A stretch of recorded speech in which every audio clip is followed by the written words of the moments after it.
오늘 행사는 아픈 몸을 이야기하기에 한국어 출판을 기념하는 아서 프랭크님의 전지구 인터넷 화상 대화 강연입니다. So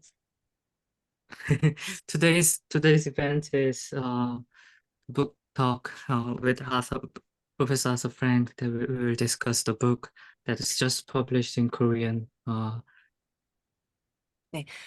사전에 말씀드릴 부분은 본 행사는 녹화되고 있고 온라인에 공개될 예정입니다. 그래서 만약에 얼굴이 공개되는 것을 원치 않으시면은 카메라를 끄고 발언해 주시면 좋을 것 같습니다. This meeting is being recorded, and if you don't want to be appear on the recorded version of the video, please turn off the camera. Uh, yeah.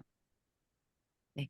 네, 저는 오늘 사회와 지정 지리를 맡은 다중지성의 정원 회원 서연이라고 합니다. 반갑습니다.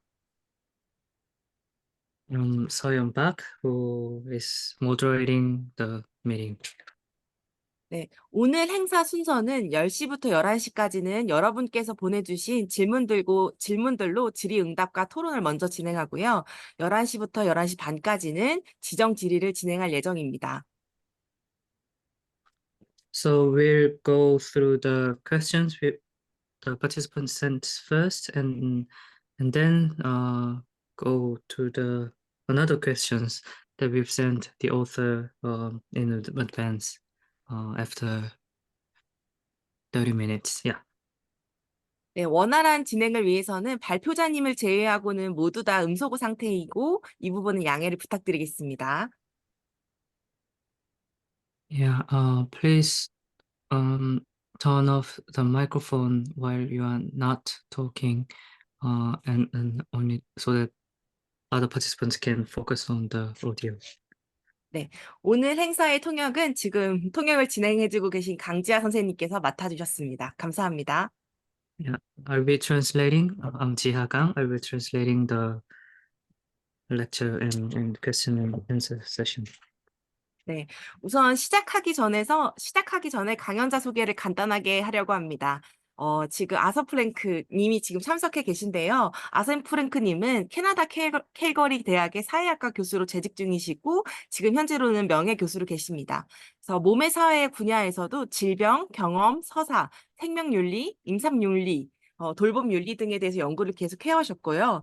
그리고 이제 아픈 몸을 살다라는 책을 91년에 출간하셨고, 이후에 오늘 다룰 책이, 네, 좀 잘 안 보이긴 하는데요. 아픈 몸을 이야기하다라는 책을 출간하셨습니다.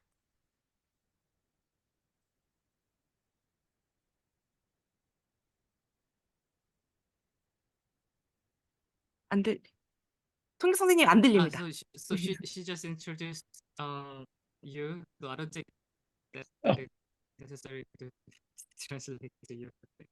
great. Thank you very much. Thank you all for being here and participating in this. I want, first of all, to thank Galmori Press for publishing my book, the second edition. It's just immensely gratifying to have a book published again, continue to be published after it's gone now 30 years since I actually wrote it. And one of the issues that we may want to talk about later is why a book 30 years old is still being read. And as happy as I am that you're still reading my book, that also suggests certain problems that other books haven't supplanted it. But thank you very much for to the press for publishing the book and arranging this event. Thanks to the moderator, and thanks especially to the translator of the book and our translator today. I really appreciate your absolutely crucial work in bringing my English to Koreans. So I'll just wait for the first question from the moderator. Thank you. 얼무리 출판사를 비롯해서 이런 기회를 만들어줘서 너무 선생님 감사하고. 목소리가 잘 안 들려서 조금 더 크게 해주실 수 있으실까요? 네, 들리실까요? 네. 출판사를 비롯해서 이런 기회를 만들어 주셔서 너무 감사합니다. 30년이 지났는데도 이 책이 아직 읽히고 있다는 것이 매우 기쁘고 행복하기는 하지만 또 다른 한편으로는 해결되지 않은 문제들이 아직 있다는 것이 중요한 이슈인 것 같고 그것에 대해서 조금 이따가 또 얘기하게 될 것 같습니다. 책을 번역해 주신 책의 번역자 선생님들에게도 감사드립니다. 네, 그럼 어, 어, 그다음에 그럼 질문들로 들어가시면 되겠죠? 네. 네, 그러면은 지금 현장에서 주셨던 미리 사전으로 보내주셨던 질문들을 좀 먼저 진행해 보려고 하는데요. 근데 시간 관계상 몇 가지의 질문들을 좀 묶어서 같이 진행하려고 합니다. 네, 이 부분은 양해를 요청드리겠습니다.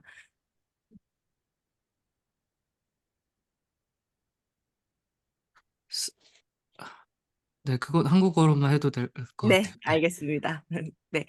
그러면은 이제 첫 번째로는 이수연님께서 주셨던 질문입니다. 제가 대신 읽겠습니다. 질문은 아픈 몸을 살다에 이어 이 책을 쓴 이유, 타인의 질병 서사를 들으면서 화자와 청자 모두에게 달라지는 부분이 있다면은 그것이 무엇이고, 그리고 질병뿐만이 아니라 자기 삶을 이야기하는 것에 대한 의미를 물어봐 주셨습니다. 그리고 또 두 번째 질문은 진명희님께서 주셨던 질문입니다. 만약에 아프지 않았다면 이 책은 쓰이지 않았을 것인지, 그리고 아픈 몸으로 경험을 한 사람들에게 가장 필요한 일은 무엇인지 질문 주셨습니다. 그리고 더불어 함께 드릴 마지막 질문으로는 전승민님께서 주셨습니다. 네, 본책을 쓰기 전과 후의 삶을 비교할 때 가장 크게 달라진 점이 있다면 무엇인가요? 라고 질문 주셨습니다. 어, so, 몇 번이었죠, 방금? 4번, 그 3번, 1번입니다. 네. So question number 4, why did you write this book after At the Will of the Body? What changes for speaker and listener when listening to someone else's illness narrative? What it means to talk about one's life, not just one's illness. The and Myung-hee, Jin Myung-hee, would you have written this book if you hadn't got ill? What is the most necessary thing for people who experience living with a ill body? And yeah, and number one, when you compare your life before and after writing this book, what is the most significant difference? Yeah, these were the questions. Thank you. Um, Life is complicated. And part of the answer to the first question is that actually I didn't write this book after I wrote At the Will of the Body. I was writing parts of this book while I was writing At the Will of the Body. I always imagined this book as the second in a trilogy. And the first book was a memoir of my own illness experiences. And it was written in a non-academic style. There are no footnotes, there are no citations. I don't discuss the academic or medical literature on illness. It's just purely a recollection of what I went through in really three illnesses. The first was when I had a virally induced heart attack and was in cardiac care for about a year. And the second was when, shortly after I was discharged from cardiac care, I developed the symptoms that were eventually diagnosed as testicular cancer. And the third was the final illness and death of my mother-in-law from cancer, which occurred about a year after I had finished treatment myself.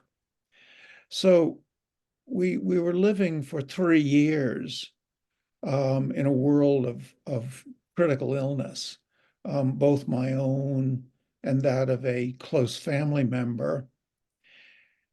And what showed itself to me as a possibility for writing was the contrast between, first of all, how I was treated and how I felt about myself having a heart attack and how I felt having cancer. at the same time, I was very interested in what was developing at that point as the sociology of the body.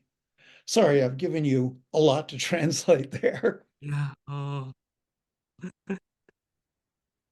So 그 아픈 몸을 살다를 그 다음에 쓰신 그러니까 그 책이 먼저 나오긴 했지만은 순서가 그것과는 다르다라고 말씀해 주셨고요.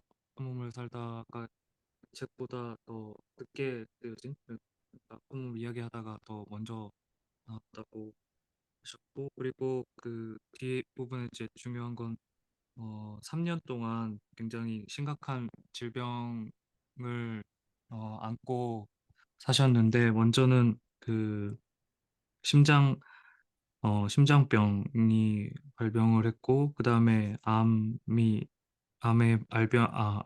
발견하게 됐고 암 치료를 끝나게 될 쯤에 그 장모님이 암으로 돌아가셨다고 합니다. 그리고 그 3년의 굉장히 심각한 병을 삶에서 겪는 동안 음, 그 책을 써야 되겠다라는 생각을 하게 됐는데 몸의 사회학에 대한 관심을 가지고 있었기 때문에 근데 거기에서 이제 치료를 받는 것과 그리고 다른 것들의 대조 때문에 그런 생각을 하셨다고 합니다. 그 부분에 대해서는 더 들어봐야 될 것 같습니다.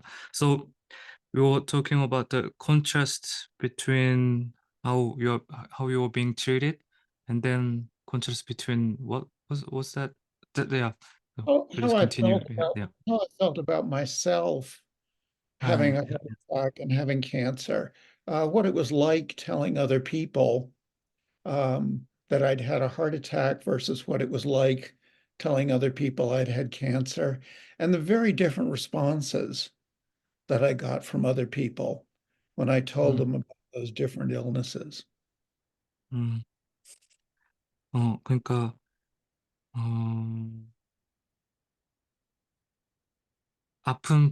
그러니까 아픈 상태를 스스로 내가 어떻게 느끼는지와 어떻게 대우받는지가 큰 대조를 이뤘는데, 어, 암에 걸렸다라고 말을 할 때 주변 사람들이 그것에 대해 반응하는 것이, 굉장히, 그러니까 다른 병에 대해서 말을 할 때 사람들의 반응이 조금씩 달랐다라는 말씀을 해주셨습니다. 잠깐만요. 오케이, please continue. So, At the Will of the Body, my memoir was to be the first book in this trilogy. The Wounded Storyteller was then to expand the scope and write a more academic book that would be directed to professionals, but would very self-consciously exclude medical voices because part of the program, what I was trying to accomplish in the Wounded Storyteller, was to write about illness entirely from the perspective of ill people themselves, not to tell the story in medical terms, which was how it was usually told.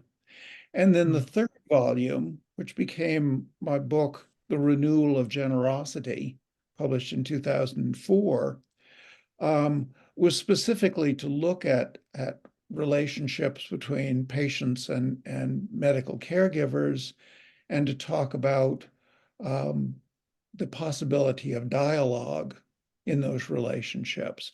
So it's a ethics book primarily, looking 음, at the ethics of relationships between caregivers and ill people. And I had that plan in mind really right from the beginning. 음. 어, 먼저 이 책을 쓰면서 아픈 사람들의, 그러니까 환자들의 입장에서 써야 되겠다라고 생각을 하셨고, 의학적인 접근, 그러니까 주로 그 병에 대해서 얘기할 때 주류를 차지하는 의학적인 접근을 좀 배제를 하셨다고 하십니다. 그리고 2004년에 그 발표된 책 제목은 제가 잘 못 들었는데 그 책에서도 환자와 그리고 돌봄 노동, 그러니까 돌봄의 대화 그리고 관계에 대해서 다루고 있어서 정말 윤리학에 관심을 가진 책이라고 네 하셨습니다. Right. So the the the next question was what changes for both speaker and reader um, when or speaker and listener when listening to someone else's illness narrative, and that's really the core issue of the Wounded Storyteller. If I had to characterize the book in a phrase, I would say it's about listening and the ways in which we listen, possibilities of listening, and what gets in the way of listening. Um, so I was trying to create a possibility of listening to the ill that really didn't exist prior to that. And I'll stop there and let you translate that part, and then I'll continue. 야, 어, 제가 지금 옆방에서 아기가 울고 있어서 지금 되게 집중이 안 되는데요. 어쨌든, 아픈 몸을 이야기하기는 듣기에 관한 책이다. 듣기의 가능성, 그리고 듣기를 방해하는 것이 무엇인지, 아픈 사람들을, 그러니까 환자들의 이야기를, 말하고 듣는 그 공간이 없었다라는 문제의식을 가지고 계셔서 그 듣는 것의 가능성에 대한 책을 네, 이야기를 하고 있다고 하셨습니다.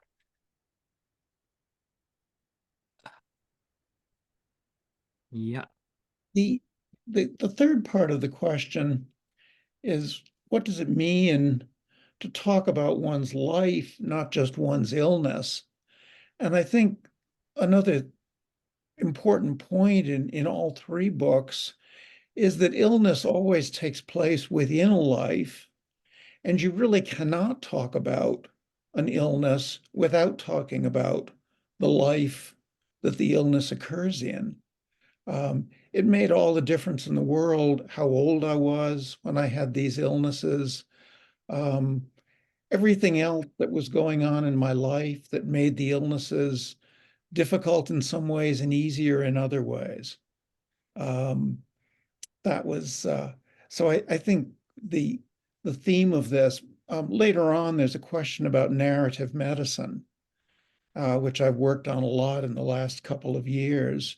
Narrative medicine is very much about creating a recognition that you can't separate an illness from a life.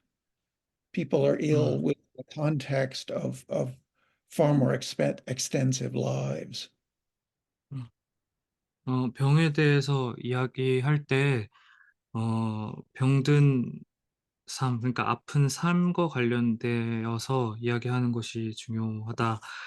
몇 살 때 어떤 일을 겪었는지, 그 경험이 어떠했는지, 그 삶에서 어떤 의미가 있었는지, 질병이 어떤 의미가 있었는지에 대해서 얘기하는 것이 중요한데, 그러니까 누군가의 질병이 아니라 삶에 관해서 이야기하는 것의 의미는 무엇인가가, 어, 그 얘기고요. 그리고 세 권의 책의 중요한 점은 질병은 삶에 관한 이야기 없이, 그러니까 질병을 이야기할 수 없다는 거. 그리고, 어, 뒤에 얘기할 부분은 이제 서사의학, narrative medicine, 서사의학에 대한 이야기도 하시는데, 거기서도 강조점은 질병과 삶을 분리할 수 없다는 것에 관한 것입니다. Um, 예. so I think what I hope changes for people after they read The Wounded Storyteller is realizing how much different stories have in common and how much illness experience is shared between individuals. Institutional medicine tends to separate people's illnesses. They separate patients. It's important for people to realize that what's happening to them individually is happening to a great many others. And the wounded storyteller tries to bring together stories and highlight what they share. 음,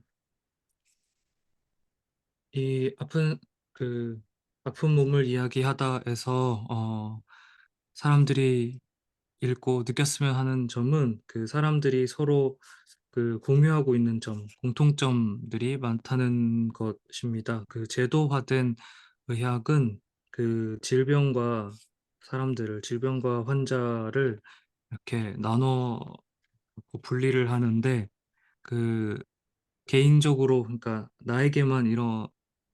질병이 나에게만 일어나는 것이 아니라 많은 사람들에게도 같이 일어나고 있다, 공유되고 있다. 그래서 공통의 영역이 있다. 이 부분을 이 책이 강조하고 있습니다. Let me move to question 3. Would you have written this book if you had not gotten ill? And the answer to that is very much no. I was interested in illness experiences when I was doing my doctorate, writing my dissertation in the mid-1970s. And I wrote about spousal narratives of dying. I collected stories from spouses who had cared for the other spouse and wrote about their death. And I really was not able to pursue that. And I think one reason why I couldn't keep working along that line is I just didn't have the experience myself. And I simply didn't understand it in the same way. And I think I don't want to say that you have to have certain experiences yourself in order to write about them. Social scientists and novelists both write very well about experiences they themselves have not had. But for writing about illness experiences, I really needed to have those experiences myself. 3번 질문으로 가겠습니다. 그 질문이 뭐였냐면 아프지 않았다면 이 책은 쓰이지 않았을지, 아픔으로 사는 경험을 하는 사람들이 가장 필요한 일은 무엇일지였는데요. 1970년대에 이 주제에 대해서 사실 이미 관심이 있었지만 관심이 있었습니다. 그때 죽음에 대해서, 그러니까 배우자의 죽음에 대한 서사들을 모으고 거기에 대한 연구를 했었는데 그 주제를 계속 이제 해 나가기에 좀 어려움을 느꼈습니다. 왜 어려움을 느꼈냐면 배우자의 죽음을 나 스스로 체험하지 못했기 때문입니다. 그래서 어떤 주제에 대해서 쓰기 위해서 꼭 저자가 반드시 그 경험을 해야 된다라고 말하고 싶지는 않지만, 왜냐하면 사회과학자나 많은 문학이나 많은 저자들이 본인이 하지 않은 경험을 잘 쓰고 있기도 하니까, 그럼에도 불구하고 저에게는, 그러니까 선생님에게는 질병 경험에 대해 쓰기 위해서 그 경험이 필요했던 것이 맞는 것 같다라고 하셨습니다. 야. Maybe we could move to question number 1, which asks about the differences in my life before and after writing The Wounded Storyteller. One thing I'd like to say about that is what I'm really interested in is what differences it makes in your life, in the life of people who read the book. For me, as the writer of the book, the biggest difference were the number of people who sought me out in various ways to tell me their illness stories. 음. That particularly after writing At the Will of the Body, a lot of people came to me in various ways. They wrote me letters. They came to see me personally. I would see them at meetings I was invited to, and they told me their illness stories. And the great gift of having made your own story public is that people then tell you their stories. And it 음, was those stories that then gave me the confidence as well as the material to finish writing at the will of finish writing The Wounded Storyteller. Um, 음, because it was made up very much of stories that people told me after I had written At the Will of the Body. So it was making myself the center of a great deal of personal storytelling. It's important to add to that this is all before the internet. 음, And 음, 음, people were not yet exchanging stories online. 음, Um, those sites only began to develop. They were really just beginning several years after The Wounded Storyteller. And 음. so you have to go back in time to when stories were only exchanged by writing letters or in personal encounters. 음. 네. 어, 그 1번 질문으로 가는데요. 1번 질문은 이제 이 책을 쓰기 전후의 차이에 대한 질문이었는데요. 그 선생님은 그러니까 이 책이 독자 여러분에게 삶에 미친 영향, 이게 궁금하다고 하시면서 선생님에게 그러니까 가장 가장 중요한 방식으로 다른 변화가 있었던 것은 그 많은 사람들이 자기의 아픈 이야기를 하기 위해 어, 그, 저라고 지칭하겠습니다. 저를 찾는 사람들이 늘어났다는 것입니다. 아픈 몸을 살다를 쓴 이후에는 여러 사람들이 저에게 편지를 보내거나 직접 찾아오거나 그래서 여러 곳에서 그들을 만나 아픈 이야기를 듣게 되었습니다. 그 아픈 이야기를 공개적으로 함으로써 사람들이 아픈 이야기를 듣게 된 것이고, 그런 점은 이 책이나, 그러니까, 네, 지금 저희가 오늘 얘기하는 이 책을 쓰는데, 또 자신감을 갖게, 되었습니다. 그런데 또 강조하고 싶은 점이 있는데, 그것은 이 모든 이야기들, 그러니까 사람들이 저를 찾아오거나 편지를 쓴 것이 인터넷이 등장하기 이전에 일어난 일이라는 것입니다. 인터넷으로 그 병에 대해서 얘기하는 게 이제 막 시작되고 있었던 거는 그 이후 그러니까 몇 년 이후에야 돼서야 이제 사람들이 그 이야기를 그런 방식으로 공유하기 시작했고, 그전에는 이런 대면 만남이나 편지로만 예, 공유되고 있었기 때문입니다. 야. I think the stories that people told me that were the most moving for me to hear were when people would talk to me, often in my office, and they would tell me about illnesses that they'd never told anyone about before. And so the story would start off saying, I don't tell people about this, but and then they would tell me often about quite serious illness experiences that they'd had, but they felt a need to keep secret. 음, And at in different cultures, there still is a silence 음, imposed on illness stories. And one reason for doing all of this work is to make people feel that their stories are valuable and 음, and their stories are important for other people to hear. 음. 음, 가장 감동적인 것 중에 하나는 그 사람들이 이제 오피스에 오거나 해서 어, 말을 할 때, 나는 이런 이야기를 다른 사람들한테 아직 한 번도 한 적이 없지만이라고 이제 운을 떼면서 상당히 심각한 이야기를 자기의 병에 대해나 그런 이야기들을 하는데, 그러면서도 여전히 그 비밀을 지켜야 한다는 그런 인상을 받았습니다. 그러니까 음 사람들이 각 문화권에 따라서 어떤 그 질병에 대해서 이야기하는 것이 쉬쉬되고 있고, 그것에 대해서 침묵을 지켜야 하는 것으로 여기고 있는 것 같은데, 이 책을 쓴 동기 또 이 책에 쓰면 좋겠다고 생각하는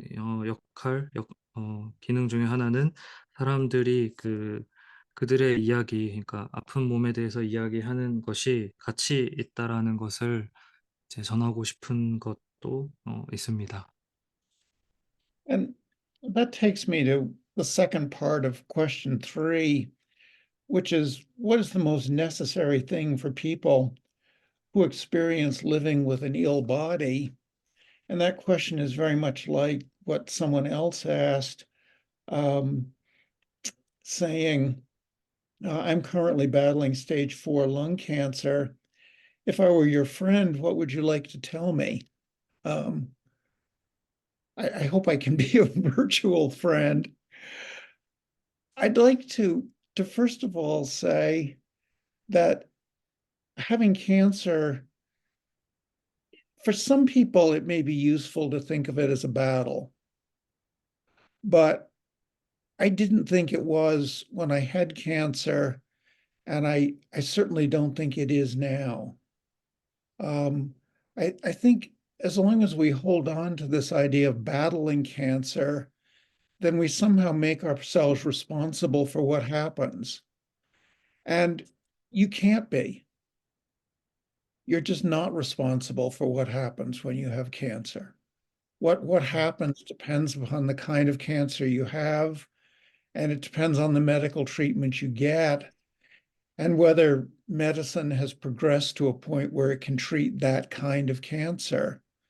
But significantly, it isn't your battle. It's your life.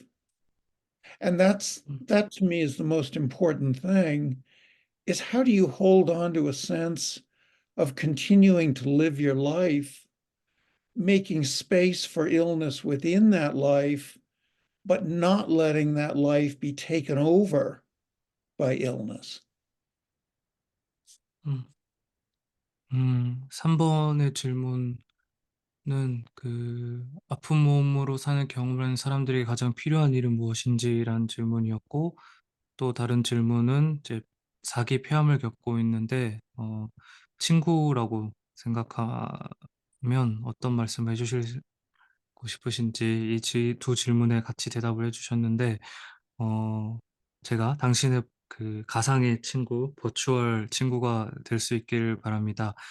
암을 겪는 것은 어떤 사람들에게는 그걸 전투로 생각하는 게 유용할 수도 있겠지만, 저는 그렇지 않았습니다. 우리가 '암을 이겨내야 한다.'라는 생각을 하게 되면 일어나는 모든 일들이 어 나의 책임인 것처럼, 그러니까 어 책임을 스스로 져야 하는 것 같은 생각을 하게 되는데, 사실 그렇지 않다고 생각합니다. 어 내가 아니라 어떤 치료를 받고 있는지, 의학적 치료를 받고 있는지, 그 암을 다루는데 어느 정도로 그 시기에 의학이 발전했는지, 그런 것과 관련이 있을 뿐이지 여러분의 책임만은 아닙니다. 그렇기 때문에 이거는 그런 전투 또는 싸움이 중요한 것이 아니라, 그게 여러분의 삶이라는 거, 그러니까 '삶을 유지하는 것이 더 중요하다.'라는 말을 해 주고 싶습니다. 그러니까 삶을 계속 살아간다는 감각을 유지하는 것, 그거를 놓지 않는 것, 그리고 질병을 위한 공간을 가지면서도 질병이 삶을 완전히 잠식하지 않게 하는 문제가 중요합니다. 야. Yeah, I think that that pretty well finishes what we were going to say about some of these questions. The other question that I might respond to for a moment is the last one, number 11, that makes a couple of points. It asks specifically about feminist disability studies. And I think one of the things that's important to remember reading The Wounded Storyteller is that it was written at a time when issues of mental illness, issues of physical illnesses like cancer and heart attack and disability were not really separated that strictly. It was only later that disability studies developed as something quite separate, um, that mental illness studies. And what those three, mental illness, physical illness, and disability, all had in common was the difficulty of getting people to listen to their stories and to listen to the stories of ill people themselves, as opposed to how professionals, most often physicians, became the narrators of their patients' experiences. And 음, that difference was absolutely crucial to all of my writing. 음. 또 하나 답하고 싶은 질문이 있는데 그 질문은 질문을 아마 읽어드려야 될 것 같은데 유기훈 선생님의 질문인데요. 페미니스트 장애학의 여러 저자, 예를 들어 수잔 웬델이나 모리스 같은 저자들 또한 1990년대부터 통증과 몸의 문제를 적극적으로 다루었는데 아서 프랭크 선생님의 사상과 어떠한 상호작용이 있는지 궁금합니다. 이런 질문이었는데요. 그리고 조금 덧붙이신 건 통증과 당사자성의 문제를 소외시키지 않으려는 시도로 의학계 내부에서도 내러티브 메디신이 만들어져서 실천되고 있는데 혹시 이러한 운동에 대한 선생님의 의견과 비판점이 있다면 어떤 것이 있을지 궁금합니다. 이게 질문이었는데 이 질문에 대한 답은 일단 페미니스트 장애 연구와 그 정신의학 그리고 물리적인 질병 그리고 장애 이게 어 하나로 그러니까 그 엄격히 구별되기 시작한 것은 사실 얼마 되지 않았고 그 장애 연구 같은 경우에는 특히 조금 더 최근에 와서 이제 분리되기 시작하고 발달된 학문 분야라고 할 수 있고 선생님은 그 공통점 그러니까 이 세 가지 병을 겪고 있는 사람들의 공통점에 조금 더 주목을 하는 바는 이 아픈 것 그러니까 병에 대해서 사람들이 듣게 하는 것이 힘들고 사람들이 잘 이야기하지 않는 것 그리고 꽤 자주 그러니까 종종 그 의사들이 이 내러티브의 화자가 되는 경우가 많다는 것 이 점 정도를 이야기해 주셨습니다. So were you saying that the uh, doctors, physicians, so the caregivers, they take the role of narrator, not the patients? That's one of the issue that you had. Is that correct? Very much. Yeah. I mean, all of these books that I've written Mhm. rest on the idea that ill people understand their illnesses fundamentally differently from professional understandings. The Mm, mm, professional mm, understandings are extremely important, but mm, they take place outside of the actual experience and mm, they simply know differently. Um, the philosophical term that's used for this is epistemic privilege, mm, mm, meaning mm, whose way of knowing something mm, is considered to be more important than someone mm, else's mm, way of knowing something. mhm, mhm, That term wasn't used when I wrote The Wounded Storyteller, mhm, but the project of The Wounded Storyteller is to try to give epistemic privilege to the ill in terms of the experience of 음. illness. 오케이. 어 제가 네. 다시 질문 드렸고 거기에 대한 답이 어 그러니까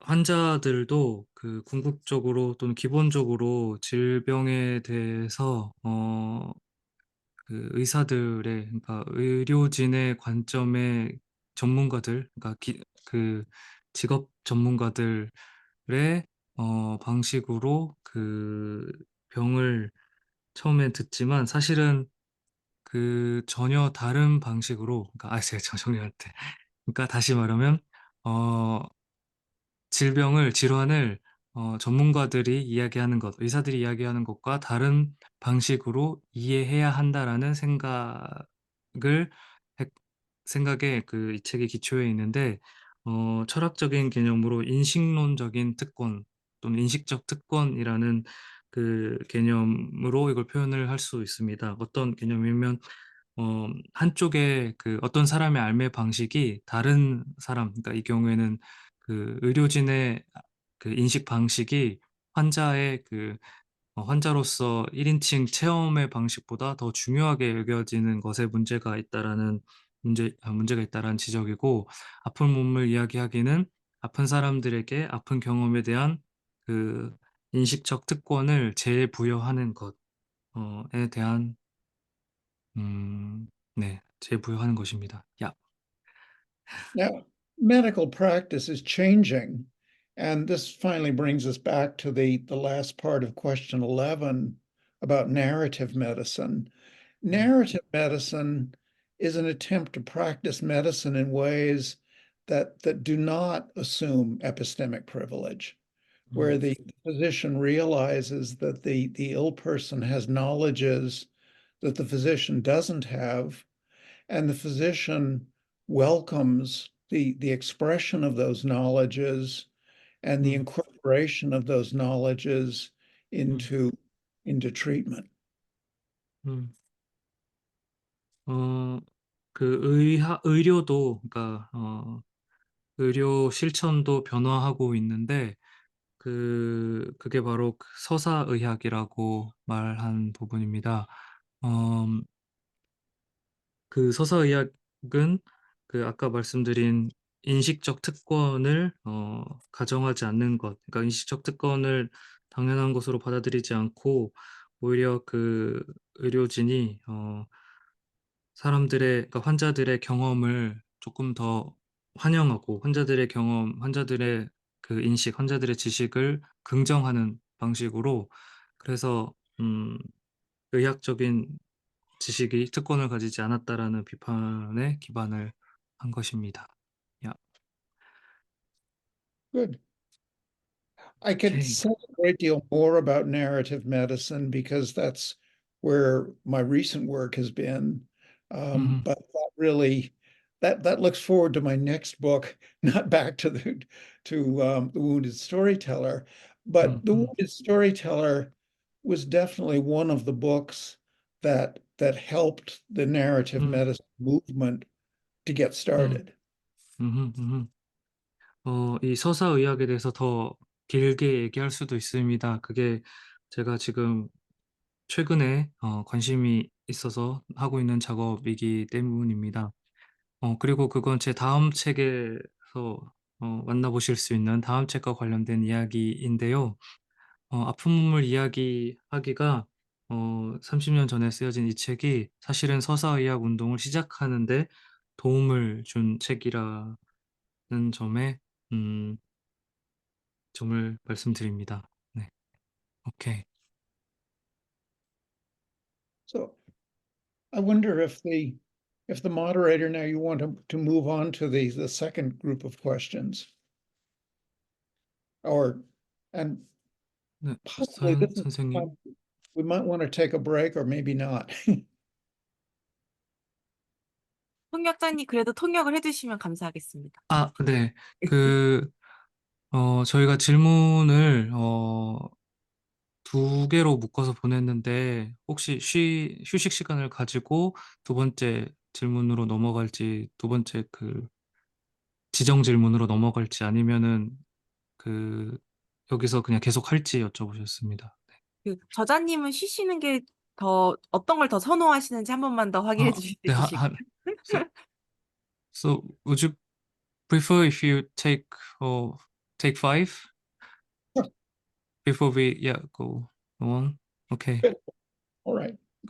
그러면 한 5분 정도 쉬고 네. 돌아오는 게.